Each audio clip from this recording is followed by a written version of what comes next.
புடிச்சுக்க.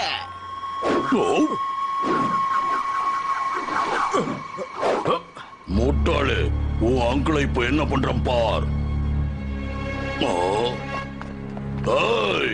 ரெண்டு பேரும் ஓடி பிடிச்சு விளையாடமா? ஜூட்.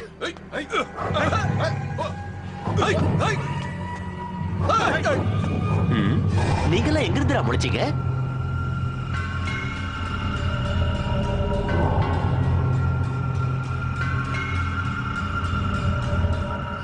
மோதிட வேண்டியதுதான்.